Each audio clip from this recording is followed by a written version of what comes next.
Ooh, look how shiny this thing is. And that's where I settled on remanufactured original units.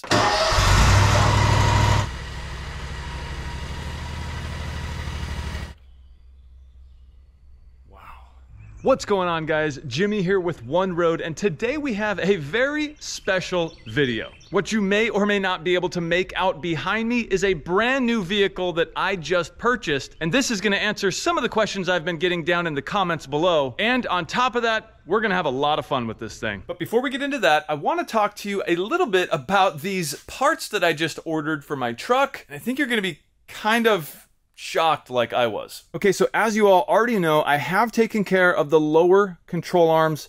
They do have brand new bushings pressed in, and they also have a brand new ball joint ready to go. I haven't quite torqued down the bolts yet on this control arm, but everything is ready to rock. Now, as for these parts, well, I'm kind of stuck between a rock and a hard place. I don't really think that these CV axles need to be replaced. I do think they're still good. But just like I recently found out with my hubs here, mileage isn't everything. These things are both original to the truck, which means they're from 1995. And even though there's only about 87,000 original miles on them, well, let me just spin this bearing for you and you can hear for yourself. Okay, I'm gonna spin this hub. I do hope you guys can hear it. I'm not using my good mic today, so hopefully you guys can hear this.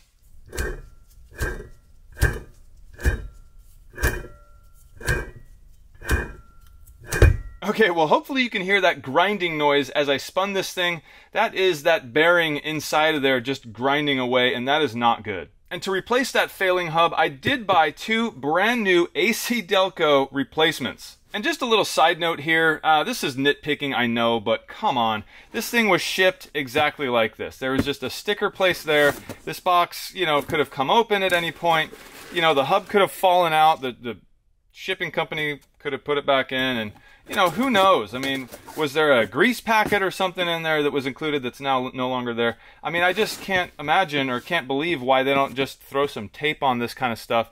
But hey, it is what it is, and I guess we'll see if this thing looks good once I pull it out. All right, so let's get this hub out of here. Ooh, look how shiny this thing is. First time out of the box. So it comes pre-installed with the wheel speed sensor, and this looks like a nice unit for sure. All right, now one thing that's really interesting is I don't see any sort of brand markings or anything on this new bearing here, but on the old one here, I can see brand markings, and I'm reading Timken USA. So I know that this original from the factory bearing was a Timken bearing made in the USA. Looking at the label on the box, we can see that it is made in China, but it is AC Delco, so hopefully it's made to a high standard. I know some of you are probably gonna say, well, why didn't you just buy a Timken hub? And I looked online, I looked on every website that sells stuff, if you know what I mean, and I couldn't find a Timken hub for the GMT 400 at all. I don't know if I was just using the wrong parameters, but I did try as hard as I could, couldn't find it. I am pretty sure they're available for the GMT 800 you see behind me here, but the 400, I don't think so. Okay, onto the CV axles you see here. This was a tough decision for me. Because, like I said, I'm not super certain my original factory ones should be replaced or even need to be replaced.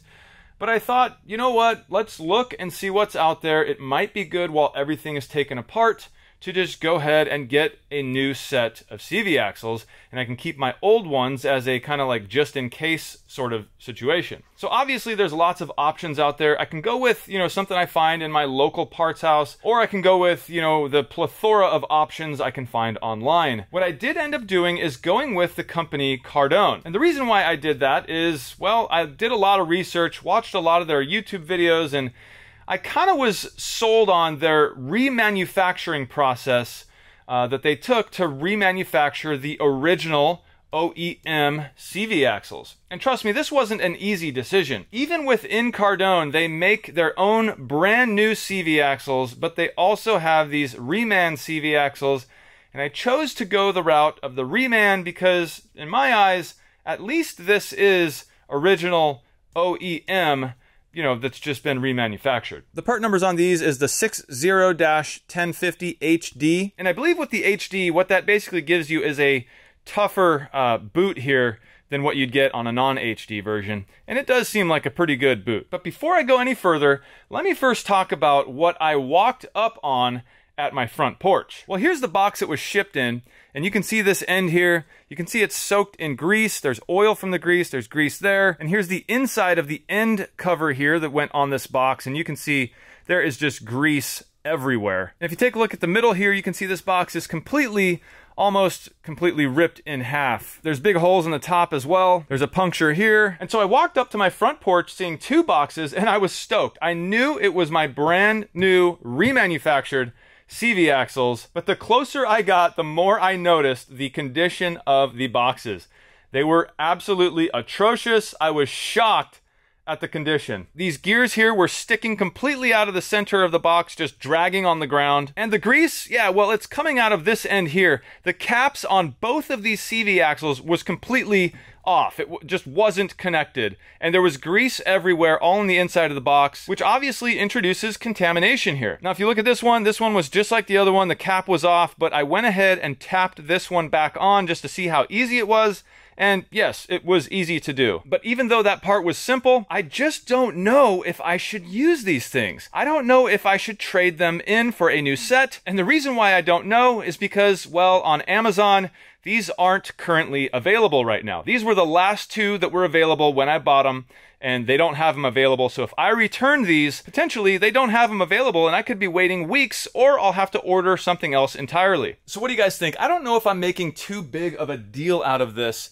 Should I just tap the end caps back on, call it a day, and install them? The thing is just like those hubs, I searched high and low and did a lot of research into CV axles. And there's a lot of options out there. But you know me, I want the very best I can get. And that's where I settled on remanufactured original units. And from the research I had done, I was confident in these Cardone units. Unfortunately, it looks like possibly shipping got the better of these things. But they are CV axles. I mean, these things should be built pretty tough. So should I just maybe pack them with a little more grease, tap the end caps on, and run them? Comment down below. Let me know. I need your help. Now back to the elephant in the room here.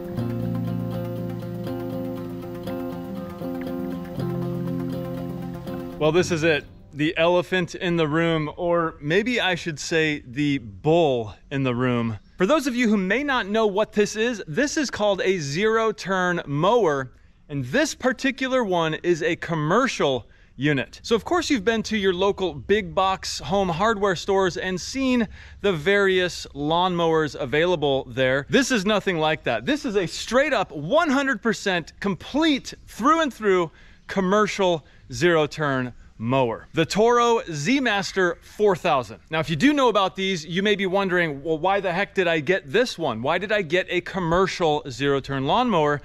And the answer to that is, well, if some of you may have been following the channel, you may have known that I had an old Honda mower. I stupidly didn't bring any chains, so I'm trying to get this fix-a-flat to rotate itself throughout the big tires that are on hydraulics that I was trying to fix. I was trying to fix it up myself, get it running, but I just couldn't do it with the time and the dedication that was needed to do that. So what I did was I outsourced it. I called a company and had them come and pick that thing up, and I was gonna get that thing fixed.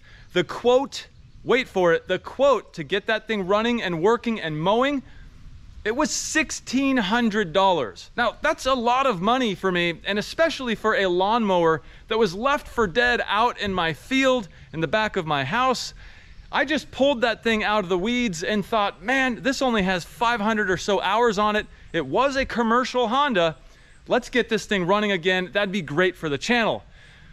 Unfortunately, as the story unfolds, it just needed so much more work than we thought. It was gonna cost far more than that $1,600 to fix it. The more they dove into it, the more they realized what was wrong with it. And in the meantime, I was renting from them a small ride-on mower, and that thing was awesome. It was doing a pretty good job, and the only problem with that one was that it was taking me over 6 hours sitting on that mower to mow my entire property's worth of grass.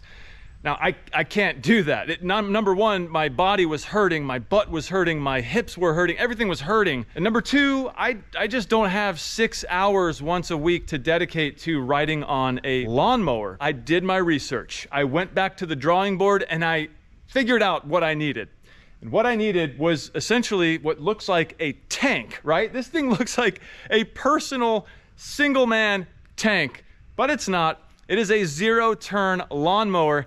This thing is built like a tank. Let me show you more about what I mean. So why don't we start here in the front, and you can see this massive I-beam construction that holds the front two casters, which are airless. These will not go flat, which is awesome. I mean, just looking at this frame, you can just see how big and beefy it is. And continuing underneath, you can see the deck here, which is their Turbo Force 52. This is a 52-inch deck.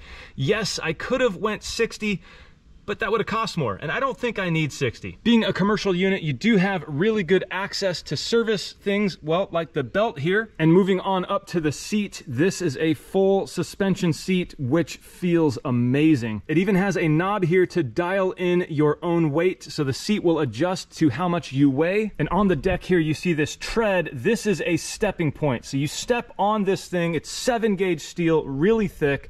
You step on this thing to get on. Now this bar you see coming across the top here, this is your rollover protection system. This thing does have a seat belt and a roll bar, so I do have protection from rolling over. Back here you can see the engine, and this is the Kawasaki FX801V. This is a commercial engine through and through, so this is gonna last me a long time. With these commercial engines, we do have much better air filtration. This is a dual stage filter. There's actually 2 air filters in here. And coming down to the tires here, these are 24-inch by 10.5 tires. These things are huge, and that is because, well, this isn't meant for your typical everyday flat lawn. This is meant to get the job done no matter what the terrain. When I sit down in the seat here, it just floats. I mean, this is pretty incredible. I would love if this seat was in my truck. Now you might be wondering just why it was that I bought a commercial zero-turn lawnmower. I don't mow lawns for a living, though I do think that would be pretty fun. But look behind me. This is my grass. This is my yard here. I'm hoping this is coming off on camera. I mean, it is beautiful. It's like a park. I feel unbelievably blessed to live here, but the slope, the hills, the amount of grass that I have to mow, it's unbelievable. And here's even more down here. You can see the lot goes right next to the neighbor's lot, and I have to mow all the way down there. And then there's all these trees and obstacles that are on a slope.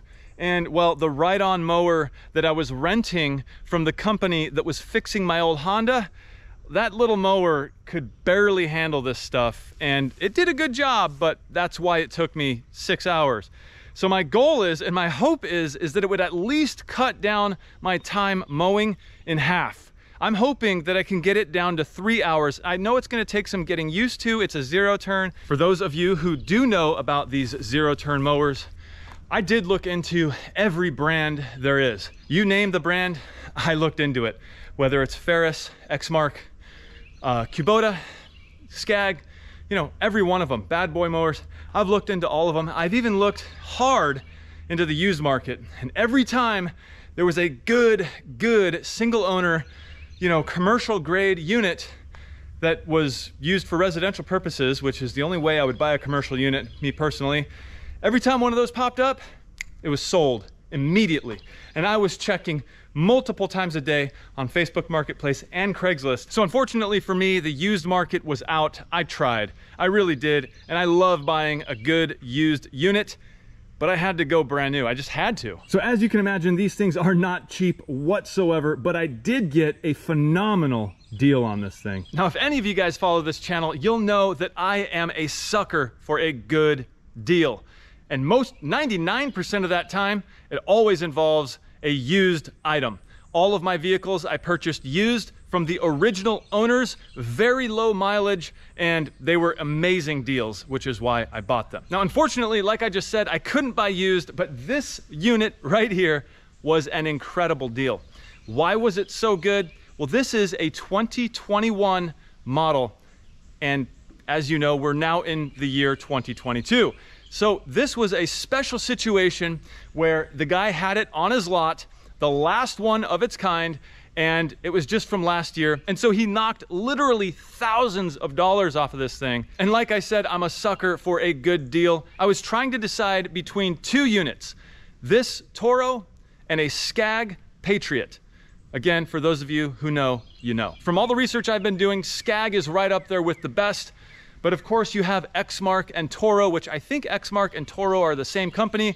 Correct me down below if I'm wrong. And I settled on this Toro. I just couldn't say no. Now, if you're interested in the financials of all this and how I'm working this out to make it be worth it, you know, compared to maybe hiring someone out to mow my lawn, let me know down in the comments below, and maybe I'll make a completely separate video on all of the financial part of this thing. But for now, this is just a first introduction to the channel of this Toro Z Master 4000. What do you say we take this thing out for a spin just down my driveway and back and see if we can figure out how to drive this thing?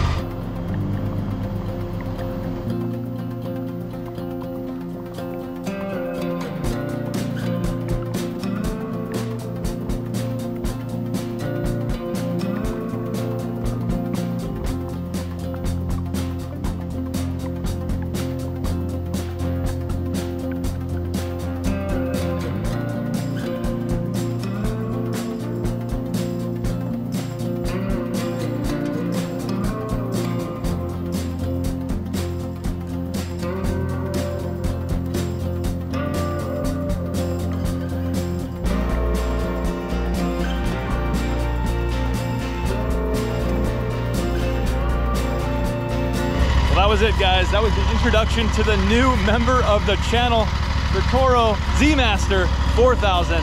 Let me know what you think.